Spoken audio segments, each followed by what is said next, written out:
Okay, on our to-do list today, we have a stock review of NVIDIA. I've been wanting to do this video for a while because NVIDIA announced something very important on their last earnings call. And their last earnings call was more than a month ago, so I'm sorry that I didn't get around to making this video until right now. But they said something magical if you are an investor or a trader on their last earnings call. And that was that they plan on doing $60 billion worth of stock buybacks. And that news is huge. It's huge because what that does is it puts amazing pressure on the stock to rise. The company itself is going to buy back shares and reinvest money that they've made into the company. So that's always magic to my ears when I hear that. And so I wanted to do just a general view on NVIDIA. That makes it incredibly bullish for me, my outlook on that. But let's just go through my stock choosing system and see if NVIDIA hits the metrics overall. Now, the first thing is we have to decide, do we know what NVIDIA actually is as a company? Okay. All right. So if you're not aware, and I'm sure you are, NVIDIA is in the semiconductor space. They are making computing elements that are necessary for AI companies to buy to actually produce AI materials, okay, and use artificial intelligence. So they make semiconductors, and they are the biggest company in the world. They are the most valuable company in the world right now, currently. And that happened within the last 3 years. They were sort of duking it out between NVIDIA and Apple and Apple and Microsoft were always up there duking it out. And then along comes NVIDIA and becomes the most valuable company in the world. And it's getting kind of tough to steal their crown. Okay.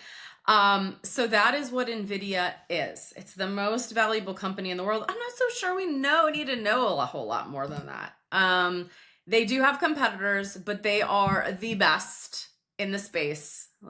They make the most innovative products, the best products. And the reason why other companies buy their competitors' products is simply because NVIDIA cannot make their products fast enough.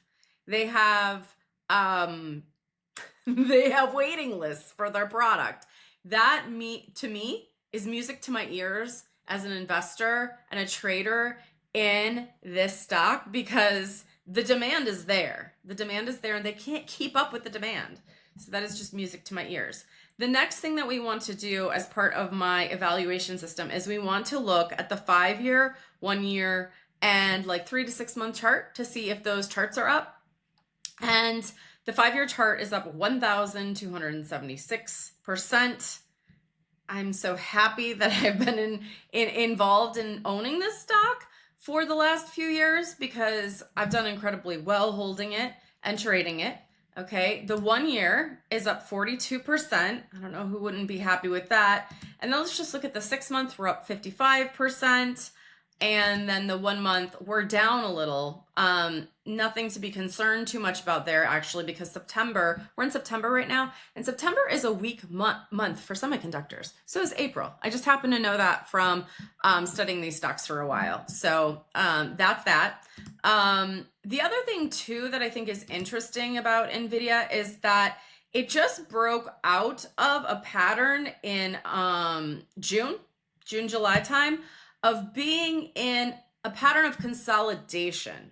So consolidation is this time period where the stock kind of trades in the same range for an extended period of time, usually 6 months to a year, and then it takes off again. And often this is after a stock split. And NVIDIA just was a beautiful example of how things work during a stock split. So the typical way things happen with a stock split is as soon as a stock split is announced, the stock races off and it's it rockets off, okay?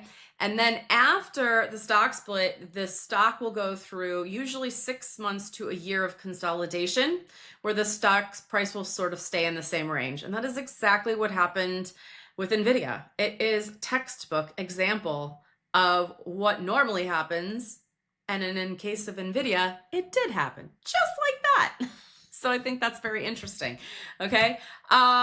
Also, we want to look at the revenue and gross profit on the financial statements and see if those are up year over year. That's the next step in my system. So what I do here is I click on the financials page, and I just go and look at the total revenue line. And these are billions of dollars. So we went from 20, you guys, like, look at this insanity and this growth. In 2022, we're looking at 26.9 billion. Okay. And then this year, we're now looking at 130 billion in 2025. Okay. Do you see how crazy this company is growing? I remember people in sort of like 2023 saying, I mean, like, how much more can this company even grow? Okay. Look at 2023 with 26 billion, then exploding to near almost 61 billion. And then people said the same thing. Top is in on NVIDIA in 2024. The revenue was 61 billion. Guess what they did the next year? Blew it into 131 million. Like, it's so funny listening to sort of like retail traders say these sorts of things, because I'm like, you guys do not know what you're talking about. It's so clear. Okay, then we're going to look at 2022, and we're going to look at the gross profit line item. So it went from 17 to 15, so there's a slip up here. However, I'm not concerned about that at all, because then we go into 44 billion, then 97, and then like this next year we're looking at something like 115. So all the news here is good news. I'm so not concerned about this 15 number, that there was a 2 billion slip up there, because the road forward has been insane. Okay, and then we want to look at whether this company has a dividend. It does have a dividend, but it's so ridiculously small. Like, it's ridiculously small. I don't even know why it's there. It doesn't tend to give the stock like a whole lot more stability, because it has this dividend, which is normally what I look for when I'm looking at a dividend, if it has one. It's nice that it has a little one, but it's really an insignificant amount of money. Like, I can't even remember. I mean, it would be really hard to explain how much small this is. It's kind of funny that it's even there. So it kind of makes me chuckle. And then what else do we do? Do institutions love this stock? Okay, so then we're going to go look at the holders, because that's the other thing that we look at. And we just want to see if institutions are holding, like 60% or more of this, 65% or more of this stock.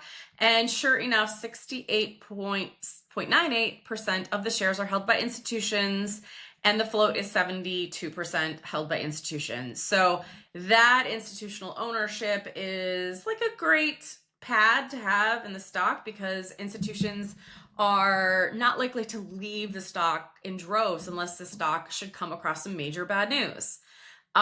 Major bad news to this stock would sort of be like a competitor coming out with a better product, but I don't really see that happening, of course, anytime soon. So there's the thing there. That's like the summary of NVIDIA. It passes all of the metrics, and then the stock buyback on top of it, for me, has just been a no-brainer. Like, I have this in my retirement account, and I also trade this stock. I've loved trading it. The last year was a little bit rough, being that it was consolidating. So I kind of avoided trading it during that time, because I wanted sort of something that was moving up more consistently during that time. However, we've moved into a different time period now, where we're out of that consolidation period, and we have stock buybacks on top of it. So I am loving this stock. There's no major surprise there. I'm sure a lot of the world is talking about NVIDIA and loving it as well.